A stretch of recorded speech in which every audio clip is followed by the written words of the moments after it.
Welcome to the Radiographics Podcast. I'm Ross Frederick. This week on the podcast, I will be summarizing a paper about diseases affecting the hippocampus, and Dr. Gibbs will be discussing a useful but often underappreciated subject, the lymphatics. Imaging aspects of the hippocampus. The hippocampus is one of the most sophisticated structures in the brain due to its complex anatomy, relationship with other structures, and relevant associated symptoms. It can be affected by a broad group of diseases that can be classified as congenital, degenerative, infectious or inflammatory, neoplastic, vascular, or toxic metabolic.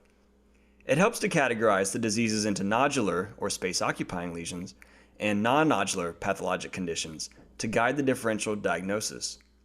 Other key associated features that help narrow the differential include volumetric changes, diffusion restriction, cystic appearance, T1 hyperintensity, enhancement, or calcification. Pathologic conditions of the hippocampus can be a challenge to diagnose because they usually have similar clinical manifestations, so the imaging findings play a potential role in guiding the final diagnosis.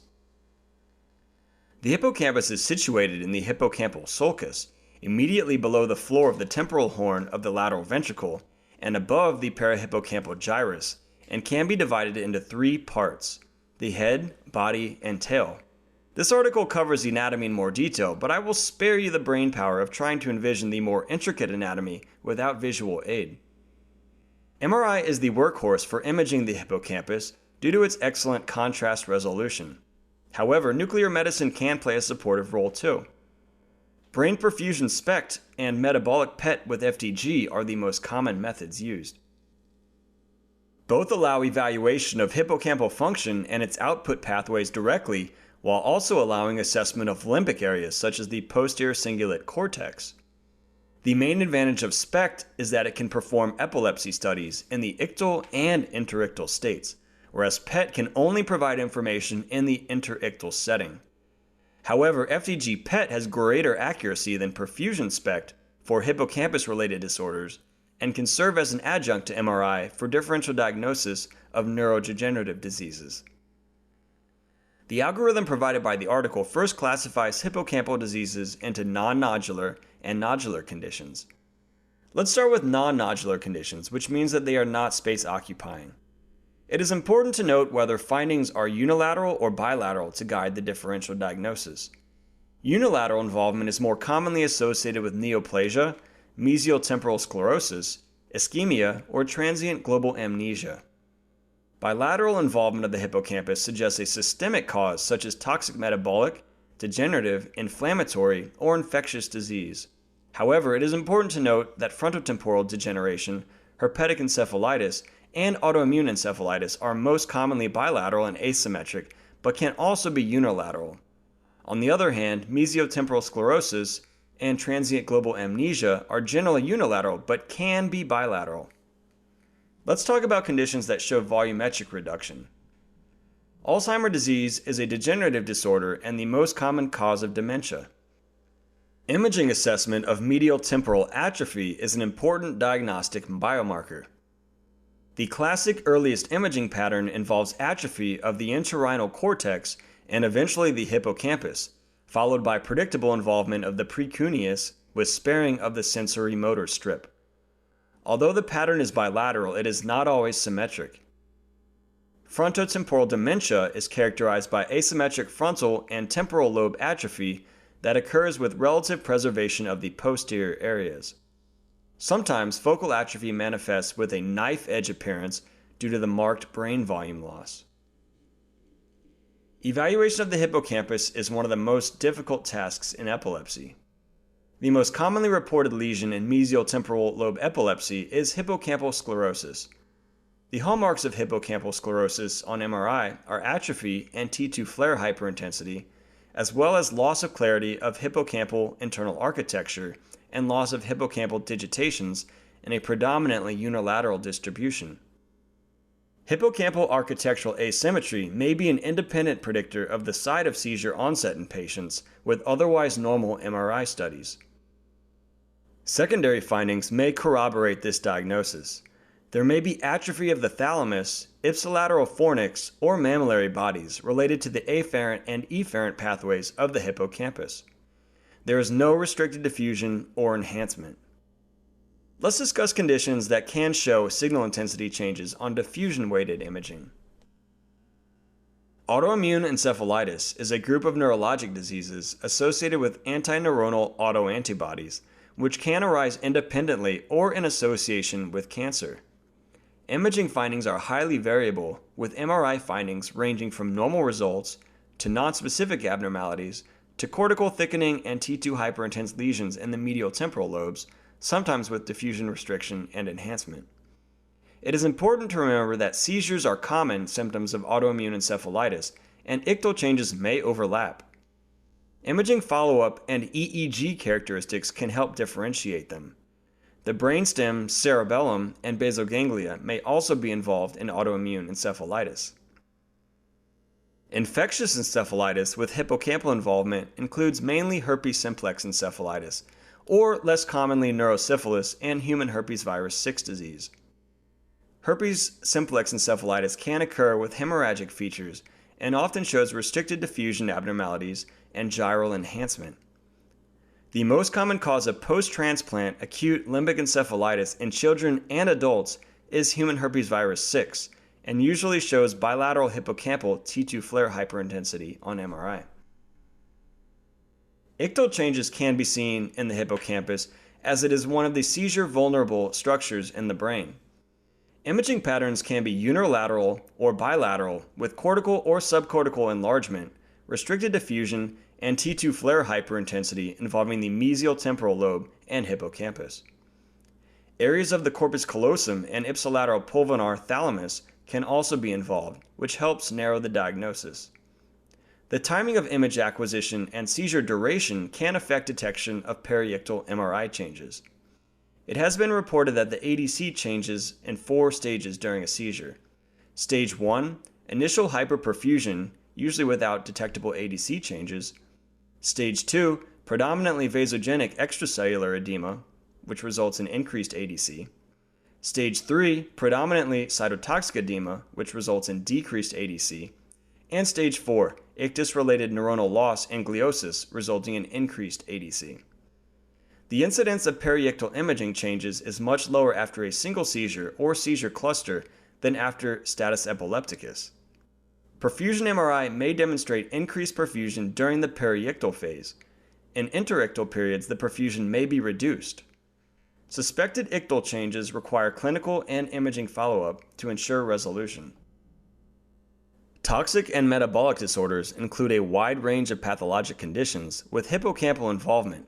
Examples including hypoglycemia, ethylene glycol toxicity, carbon monoxide poisoning, and hypoxia.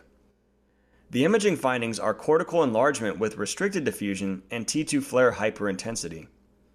The other sites of involvement and clinical features guide the final diagnosis. The etiology and pathophysiology of transient global amnesia remain obscure. Characteristic features include punctate lesions with increased signal on diffusion-weighted imaging and T2 flare sequences in the lateral portion of the hippocampus. Lesions tend to be multiple and unilateral, although a solitary focus or bilateral lesions can be seen. The main vascular supply of the hippocampus is from collaterals of the anterior choroidal artery and posterior cerebral artery. In a suspected stroke, care should be taken to examine these vascular territories. For example, the other vascular territories supplied by the PCA include the midbrain, thalamus, splenium of the corpus callosum, occipital lobe, and parts of the temporal and parietal lobes. Now let's discuss the other major category, the nodular pathologic hippocampal conditions, which are subdivided into cystic, neoplastic, and non-cystic lesions. Let's start with the cystic lesions. 2 types of benign cysts that follow CSF signal on MRI include choroidal fissure cysts, which occur anywhere along its path, and hippocampal sulcus remnant cysts. These have no clinical relevance. The more recently recognized entity of the multinodular and vacuolating neuronal tumor, or MVNT, has been redefined as a distinct tumor type and is classified as WHO Grade 1 tumor in the neuronal and mixed neuronal glial category. It is usually asymptomatic and detected incidentally. On MRI, MVNT appears as a well-formed round or ovoid nodule or bubbles 1 to 5 millimeters in diameter in the deep cortex or subcortical white matter, sharply marginated and often outlining a sulcus. It is characterized by T2 flare hyperintensity and usually does not enhance. Perivascular spaces are P-aligned, fluid-filled vascular channels around perforating arteries and veins, probably related to the lymphatic system. MRI shows a focal lesion of CSF signal intensity with a small vessel inside it, with or without surrounding T2 flare hyperintensity, reflecting gliosis. It may mimic a cystic neoplasm. Let's move on to neoplastic lesions. Ganglioglioma is a low-grade tumor frequently located in the medial temporal lobe. MRI findings classically include a cystic mass with a mural nodule in 40% of cases. However, a solid mass is not uncommon. Enhancement of the solid portion is variable, and calcification is present in 30% of cases. There's usually little associated mass effect or surrounding vasogenic edema. Dysembryoplastic neuroepithelial tumor, or DNET, is the second most common tumor in surgically resected cases of intractable epileptic seizures. It arises from cortical or deep gray matter, and it is often concomitant with cortical dysplasia. Typical MRI findings are a predominantly cortical and well-demarcated lesion with T2 hyperintensity and mixed intensity on flare images with a bubbly appearance. Although it is not truly cystic, its appearance resembles that of a cyst. There is no perilesional edema or evident mass effect. Focal enhancement, hemosiderin, and calcification can also be seen. Other radiologic features include expansion of the overlying calvaria and a bright rim sign on flare images. Pleomorphic xanthostrocytoma is a rare and slow-growing neoplasm that predominantly occurs in children and young adults. Half of these neoplasms occur in the temporal lobes, and MRI typically shows a solid enhancing nodule with a peripheral cystic component. PXA leptomeningeal involvement is common and may exhibit dural thickening. About 30% of all gliomas occur in the temporal lobe. MRI usually shows large and heterogeneous lesion with irregularly enhancing margins and a necrotic or liquid core surrounded by vasogenic edema or infiltration. Sometimes it may contain a large cystic component. Lastly, let's cover non-cystic lesions. Neurofibromatosis type 1 is a neurocutaneous syndrome. Brain abnormalities include mainly neoplasms, focal T2 hyperintense lesions, and vascular abnormalities. The focal T2 hyperintense lesions are the most common brain abnormality and are predominantly located in the deep gray nuclei, brainstem, hippocampus, and cerebellar white matter. Other lesions associated with NF1 in the head include optic pathway gliomas, sphenoid wing dysplasia, and moya-moya disease. Alright, now let's hear from Dr. Gibbs about lymphatics. Okay, I have to admit, I didn't really ever learn the lymphatic system well. It didn't seem interesting to me. But after reading this article, I am more interested. I'd forgotten how important it is. And imaging plays a central role in improving our understanding of the lymphatic system and in the diagnosis and treatment of lymphatic abnormalities. We need to understand both normal and variant lymphatic anatomy, disorders of the system, and the evolving diagnostic techniques and treatment options. The title of this article is Understanding Lymphatic Anatomy and Abnormalities at Imaging. Lymphatic abnormalities encompass a wide range of disorders spanning solitary common cystic lymphatic malformations to entities involving multiple organ systems, such as lymphangioliomyomatosis. Many of these disorders are rare, but some, such as secondary lymphedema from the treatment of cancer, so radiation therapy and/or lymph node dissection, affect millions. Because of the complex and variable anatomy, the lymphatics are not as well understood as other organ systems, especially by me.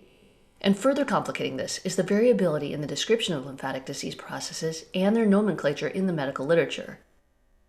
In recent years, medical imaging has begun to facilitate a deeper understanding of the physiology and pathologic processes that involve the lymphatic system. Radiology is playing an important and growing role in the diagnosis and treatment of many lymphatic conditions. In this paper, the authors describe both normal and common variant lymphatic anatomy and various imaging modalities, including nuclear medicine lymphoscintigraphy, conventional lymphangiography, and MR lymphangiography, used in the diagnosis and treatment of lymphatic disorders.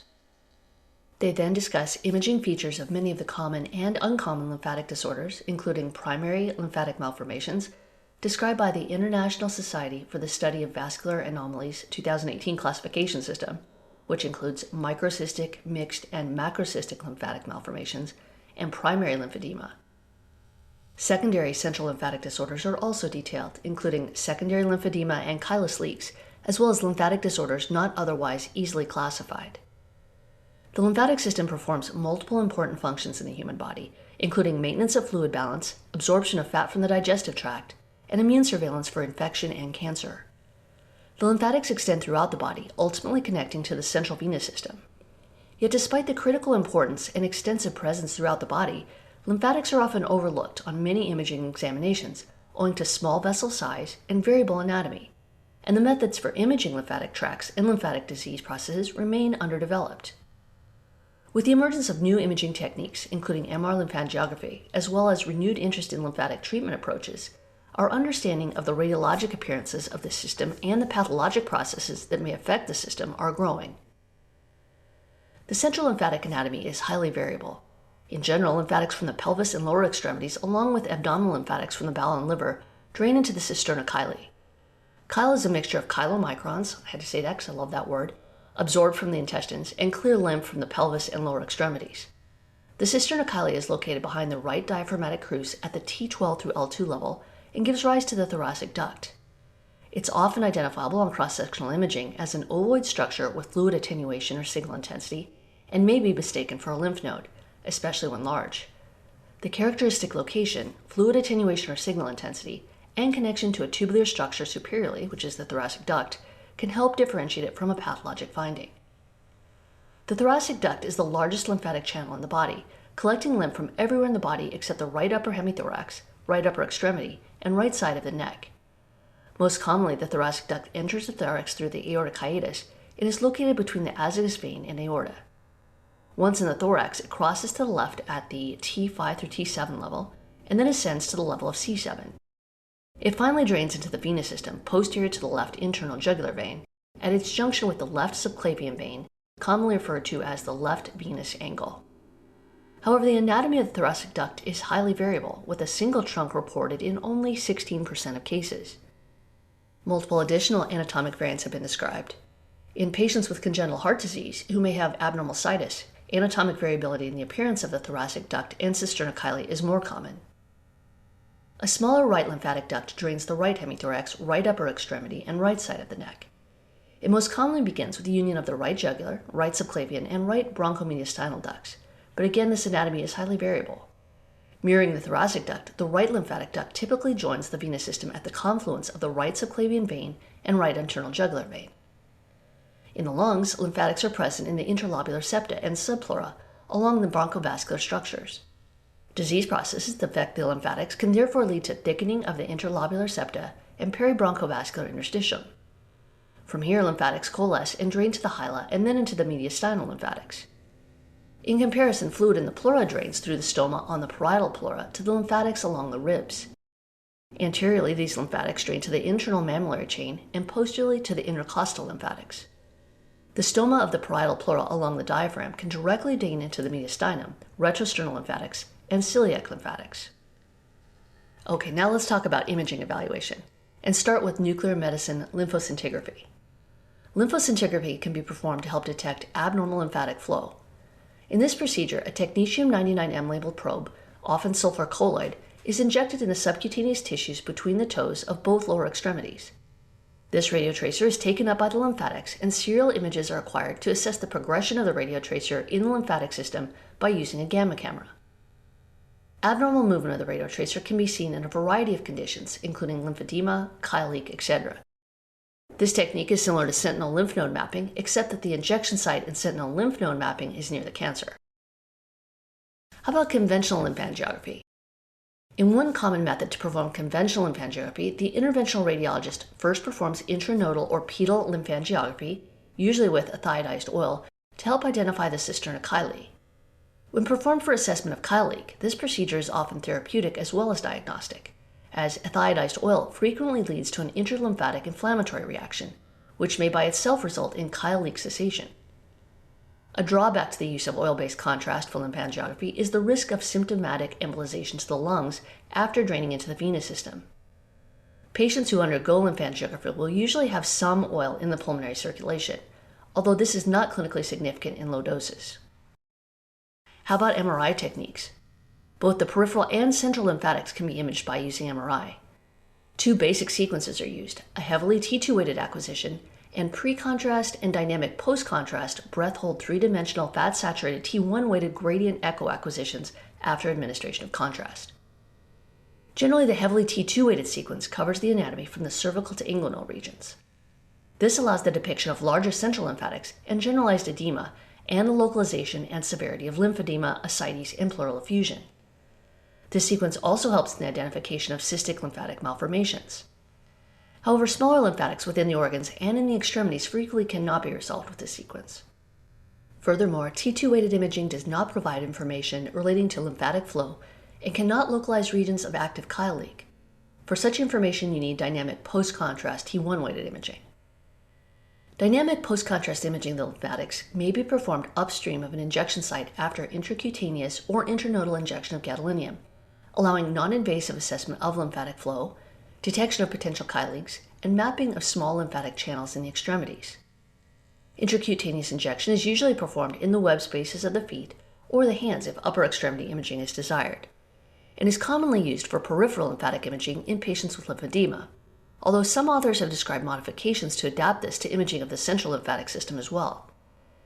Usually the intracutaneous injection in the dermis, the contrast agent does not extend to the central lymphatics. Hence, if central lymphatic imaging with intracutaneous injection is desired, then one of the adaptations is to encourage patient activity like walking, knee bends, etc. Transnodal injection is usually performed after insertion of a catheter into a lymph node, most commonly an inguinal lymph node, under ultrasound guidance. Angiocatheters are typically chosen for lymph node catheterization because the metal needle can be removed, leaving an MRI-safe plastic catheter that may remain in situ for the duration of imaging.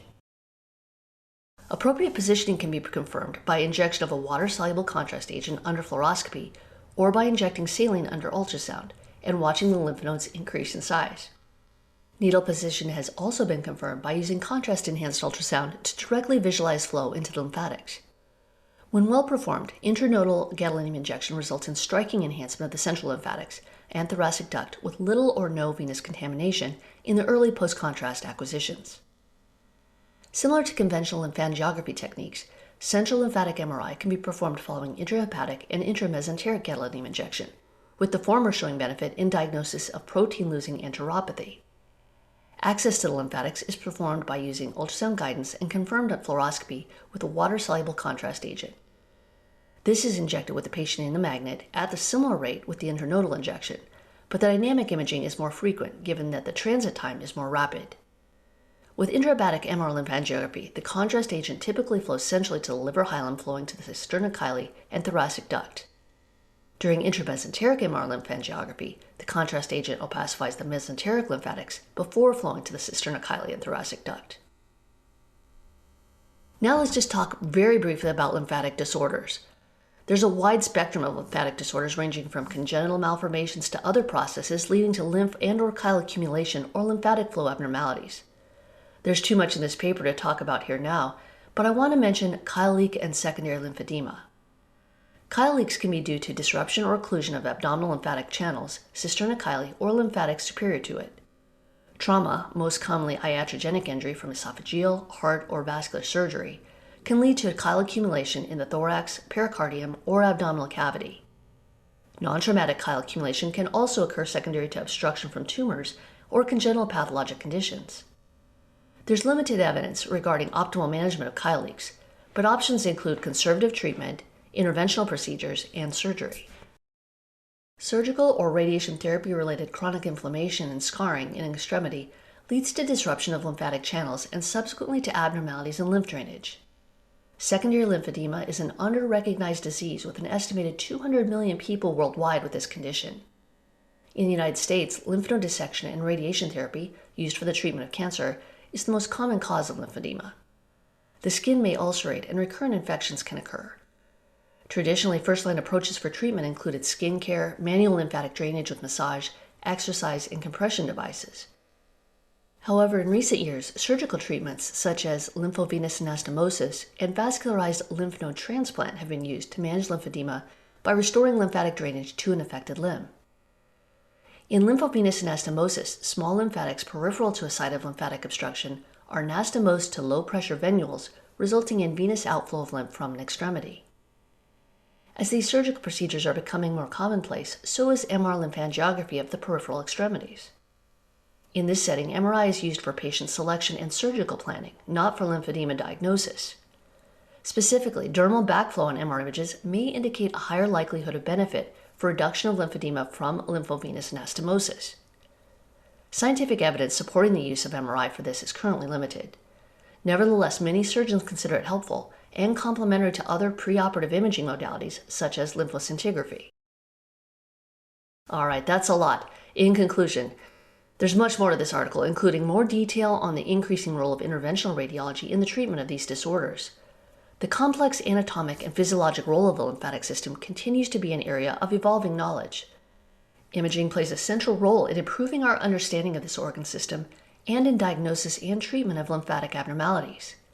It's important for radiologists to be aware of the normal and variant lymphatic anatomy, disorders of the system, and evolving diagnostic techniques and treatment options. Alright, that's it for this week's podcast. Check out these articles in the newest issue, online or in print. And we will post related cases, so look for us on Twitter. We'll be back in 2 weeks for more summaries.